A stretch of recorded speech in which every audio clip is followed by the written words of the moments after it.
Welcome to day 140 of our one-year Bible reading plan. Today we'll read Ezra chapter 8 through 10. Before you begin, remember that it helps to establish a daily reading time. Begin with a short prayer, asking the Holy Spirit for wisdom and understanding. Always read for understanding and to hear from God, not just to finish today's reading. Please like, subscribe, and share this video to bless someone else. Now let's begin. Ezra chapter 8, verse 1.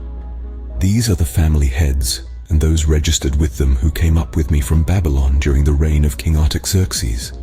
Of the descendants of Phinehas, Gershom; of the descendants of Ithamar, Daniel; of the descendants of David, Hattush; of the descendants of Shechaniah; of the descendants of Parosh, Zechariah, and with him were registered 150 men; of the descendants of Pahath Moab, Elihoenai son of Zerahiah, and with him 200 men; of the descendants of Zattu, Shechaniah son of Jahaziel, and with him 300 men; of the descendants of Adin, Ebed son of Jonathan, and with him 50 men; of the descendants of Elam, Jeshiah son of Athaliah, and with him 70 men; of the descendants of Shephatiah, Zebadiah son of Michael, and with him 80 men; of the descendants of Joab, Obadiah son of Jehiel, and with him 218 men. Verse 10.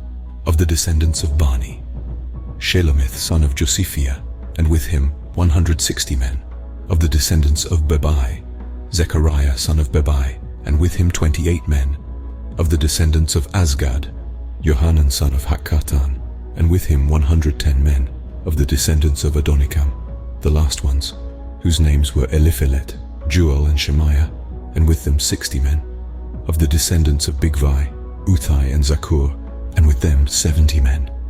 I assembled them at the canal that flows toward Ahava, and we camped there 3 days. When I checked among the people and the priests, I found no Levites there. So I summoned Eleazar, Ariel, Shemaiah, Elnathan, Jarib, Elnathan, Nathan, Zechariah, and Meshullam, who were leaders, and Joiarib and Elnathan, who were men of learning, and I ordered them to go to Iddo, the leader in Casiphia. I told them what to say to Iddo and his fellow Levites, the temple servants in Casiphia, so that they might bring attendance to us for the house of our God. Because the gracious hand of our God was on us, they brought us Sherebiah, a capable man, from the descendants of Mahli son of Levi, the son of Israel, and Sherebiah's sons and brothers, 18 in all, and Hashabiah, together with Josiah from the descendants of Merari, and his brothers and nephews, 20 in all. Verse 20. They also brought 220 of the temple servants, a body that David and the officials had established to assist the Levites. All were registered by name. There by the Ahava canal, I proclaimed a fast, so that we might humble ourselves before our God and ask him for a safe journey for us and our children, with all our possessions. I was ashamed to ask the king for soldiers and horsemen to protect us from enemies on the road, because we had told the king, "The gracious hand of our God is on everyone who looks to him, but his great anger is against all who forsake him." So we fasted and petitioned our God about this, and he answered our prayer. Then I set apart 12 of the leading priests, namely Sherebiah, Hashabiah, and 10 of their brothers, and I weighed out to them the offering of silver and gold, and the articles that the king, his advisers, his officials, and all Israel present there had donated for the house of our God. I weighed out to them 650 talents of silver, silver articles weighing 100 talents, 100 talents of gold, 20 bowls of gold valued at 1,000 darics, and 2 fine articles of polished bronze as precious as gold. I said to them, "You as well as these articles are consecrated to the Lord. The silver and gold are a free-will offering to the Lord, the God of your ancestors. Guard them carefully until you weigh them out in the chambers of the house of the Lord in Jerusalem before the leading priests and the Levites and the family heads of Israel." Verse 30. Then the priests and Levites received the silver and gold and sacred articles that had been weighed out to be taken to the house of our God in Jerusalem. On the 12th day of the first month, we set out from the Ahava canal to go to Jerusalem. The hand of our God was on us, and he protected us from enemies and bandits along the way. So we arrived in Jerusalem, where we rested 3 days. On the 4th day, in the house of our God, We weighed out the silver and gold and the sacred articles into the hands of Meremoth son of Uriah, the priest. Eleazar son of Phinehas was with him, and so were the Levites Jozabad son of Jeshua and Noadiah son of Binnui. Everything was accounted for by number and weight, and the entire weight was recorded at that time. Then the exiles who had returned from captivity sacrificed burnt offerings to the God of Israel. 12 bulls for all Israel, 96 rams, 77 male lambs, and as a sin offering, 12 male goats. All this was a burnt offering to the Lord.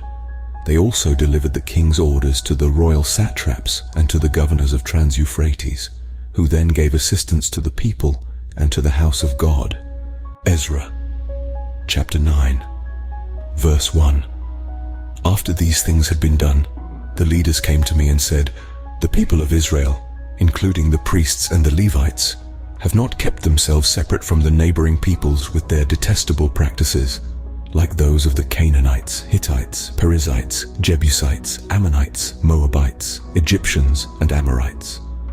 They have taken some of their daughters as wives for themselves and their sons, and have mingled the holy race with the peoples around them, and the leaders and officials have led the way in this unfaithfulness."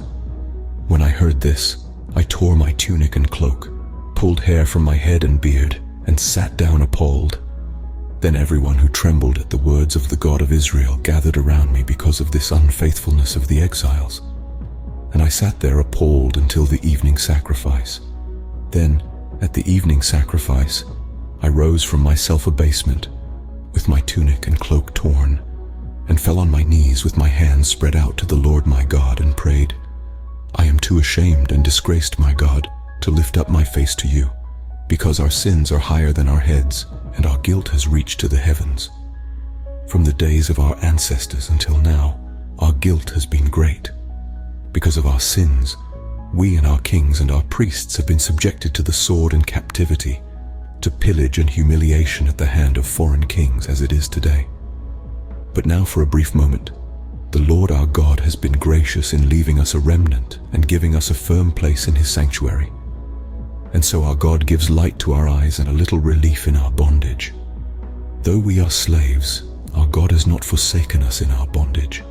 He has shown us kindness in the sight of the kings of Persia. He has granted us new life to rebuild the house of our God and repair its ruins, and he has given us a wall of protection in Judah and Jerusalem." Verse 10.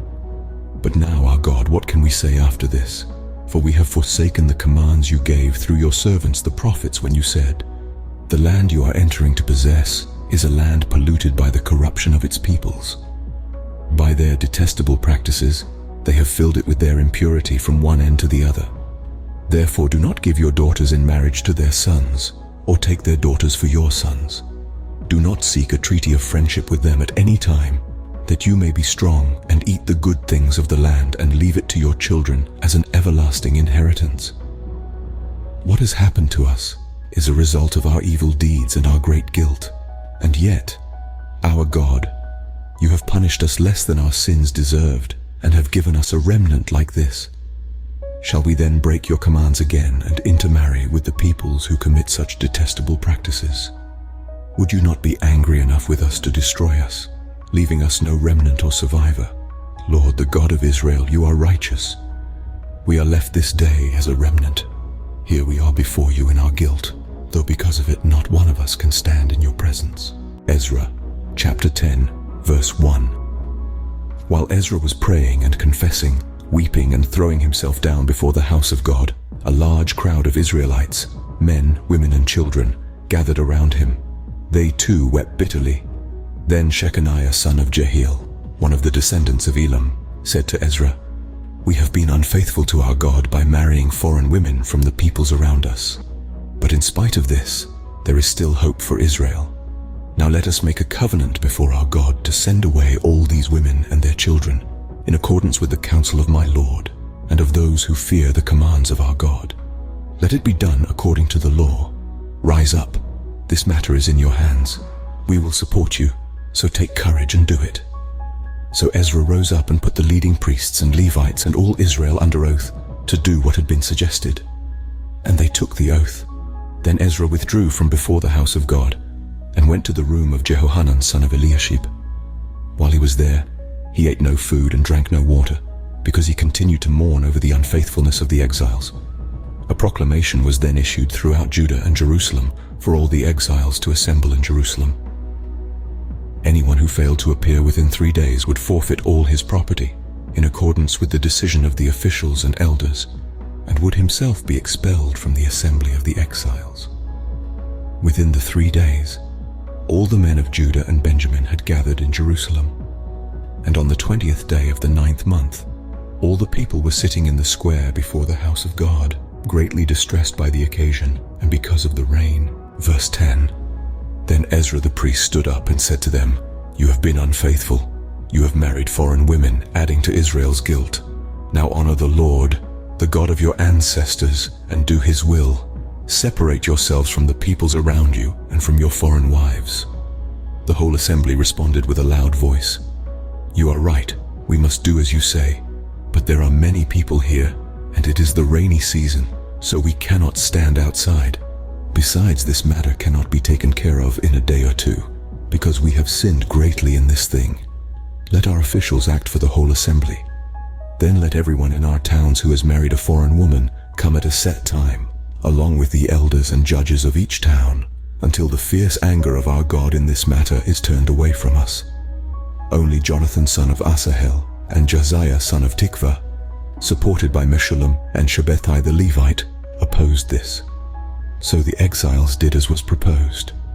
Ezra the priest selected men who were family heads, one from each family division, and all of them designated by name.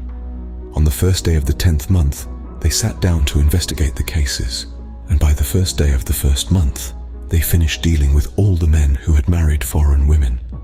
Among the descendants of the priests, the following had married foreign women. From the descendants of Joshua son of Jozadak and his brothers, Maaseiah, Eleazar, Jarib, and Gedaliah. They all gave their hands in pledge to put away their wives, and for their guilt, they each presented a ram from the flock as a guilt offering. Verse 20, from the descendants of Immer, Hanani and Zebediah. From the descendants of Harim, Maaseiah, Elijah, Shemaiah, Jehiel, and Uzziah. From the descendants of Pashur, Elioenai, Maaseiah, Ishmael, Nethanel, Jozabad, and Elasa. Among the Levites, Jozabad, Shimei, Kaliah, that is Kelita, Pethahiah, Judah, and Eliezer. From the musicians, Eliashib. From the gatekeepers, Shallum, Telem, and Uri. And among the other Israelites, from the descendants of Parosh, Ramiah, Isaiah, Malchiah, Mijamin, Eleazar, Malchijah, and Benaiah. From the descendants of Elam, Mattaniah, Zechariah, Jehiel, Abdi, Jeremoth, and Elijah. From the descendants of Zatu, Elioenai, Eliashib, Mattaniah, Jeremoth, Zabad, and Aziza. From the descendants of Bebai, Jehohanan, Hananiah, Zabai, and Athlai. From the descendants of Bani, Meshullam, Malach, Adiah, Jashub, Sheel, and Jeremoth. Verse 30. From the descendants of Pahath Moab, Adnah, Kelal, Benaiah, Maaseiah, Mattaniah, Bezalel, Binui, and Manasseh. From the descendants of Harim, Eleazar, Ishijah, Malchijah, Shemaiah, Shimeon, Benjamin, Malach, and Shemariah. From the descendants of Hashum, Mattanai, Mattata, Zabad, Eliphalet, Jeremiah, Manasseh, and Shimei. From the descendants of Bani, Madai, Amram, Uel, Benaiah, Bedaiah, Kaluhi, Vaniah, Meremoth, Eliashib, Mattaniah, Mattanai, and Yasu. From the descendants of Binui, Shimei, Shelemiah, Nathan, Adiah. Verse 40. Machnadabai, Shashai, Sharai, Azarel, Shelemiah, Shemariah, Shalom, Amariah, and Joseph. From the descendants of Nebo, Jael, Mattithiah, Zabad, Zabina, Jadai, Joel, and Benaiah. All these had married foreign women, and some of them had children by these wives. This concludes Ezra, chapter 8 through 10 for day 140. We hope you are enjoying these daily videos. Remember to check the description box for links and resources. Thank you for watching. Please like, share, and subscribe. Your support helps spread God's word to reach more people on YouTube. We'll see you in the next video for our day 141 reading.